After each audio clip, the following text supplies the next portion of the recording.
The easy shorthand for Denis Villeneuve's Dune Part 2 will be a comparison to The Empire Strikes Back. That's both fair and staggeringly incorrect. George Lucas wishes his space opera was as complex as this, with its dark warnings about false prophets, imperialism, and the familiar danger of fascism. But this is undoubtedly a grim, bleak chapter full of rebel alliances, guerrilla tactics, heroes, and romance in the time of war.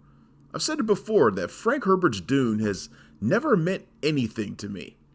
I found his writing trite and the predictable result of an adaptation, the comical 1980s movie we still ridicule. What Villeneuve, working with screenwriter John Spates, has done is lend gravitas and spectacle to the universe that Herbert created. Whether you love sci-fi or not, Dune Part 2 is simply a movie that cannot be missed. Picking up after the events of 2021's Dune Part 1, we're thrust into another jaw-dropping desert battle. Timothee Chalamet returns as Paul Atreides, the apparent sole surviving member of House Atreides, the noble house who saw their commitment to duty on the spice planet Arrakis be their downfall.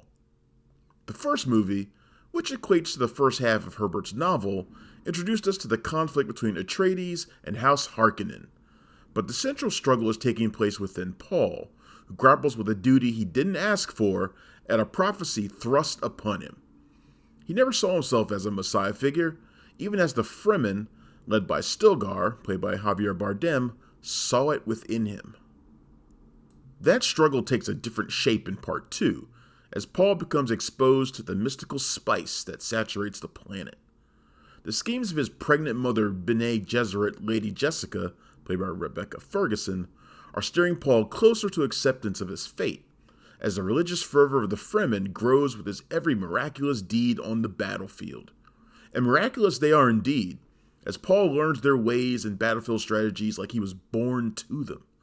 But as he grows more comfortable and arrogant with his position of power, it begins to push away Chani, played by Zendaya, the Fremen warrior who has grown to love the outsider despite herself. Paul has known Luke Skywalker. He's a more complex figure than that, grappling as well with a desire for vengeance that could consume him. Dune Part 2 is a massive expansion of the first movie, with more characters, more storylines, and a vast increase in conflicting agendas.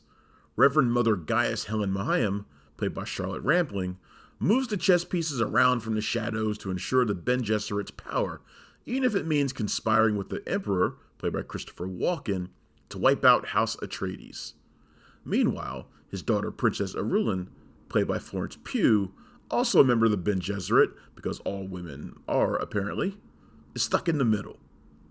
There's also a small role for Leia Seydoux as a member of that secretive group, but it's one of many that feels like a glorified cameo. The Harkonnens in some ways are crueler than ever, with the Baron, played by Stellan Skarsgård, lust for power pushing him to more destructive assaults on Arrakis. As legend grows surrounding Paul and his incredible feats, we see the power of such myth-making on the Baron's nephew, Glossu Rabin, played by Dave Bautista, whose spine has grown weak compared to his monstrous nature in the first movie. That leaves an opening for the psychotic Fade Rautha, played by Austin Butler, to prove himself in gladiatorial combat and ultimately in vicious attacks against the Fremen. For a film that largely takes place over a barren desert and vast seas of nothingness, Dune Part 2 is jaw-droppingly beautiful. The sound booms in your ears as the thumper pounds sand to call the deadly sandworms. They are more crucial in this story than before, and feature in two of the most exhilarating moments that had me wanting to leap out of my seat like the Millennium Falcon's heroic save in Return of the Jedi. Once again filmed by cinematographer Greg Fraser, the heavy use of shadow and light perfectly complements Hans Zimmer's deafening, ominous tones. If anything, Dune Part 2 takes on too much and grows a bit unwieldy in the final act. The film grapples with so many big concepts and subplots that brutally collide that it's easy to lose track of where the story is headed. There are teases of future Dune stories, which may or may not happen depending on how successful this film is, and at least one will mean absolutely nothing to casual moviegoers. despite the cameo appearance of an A-list actor in the role. So much is happening that the love story between Paul and Chani feels cheated, like there's another cut where they get more focused attention. And while the eventual war on Arrakis is stunning for the level of technical detail and war choreography, it ends in rushed fashion with an anticipated showdown falling just short of expectations. At nearly 3 hours in length, you don't feel any drag, but you do leave feeling that Villeneuve had more that he wants to do. Did any of these small issues affect my enjoyment of Dune Part 2? Not at all.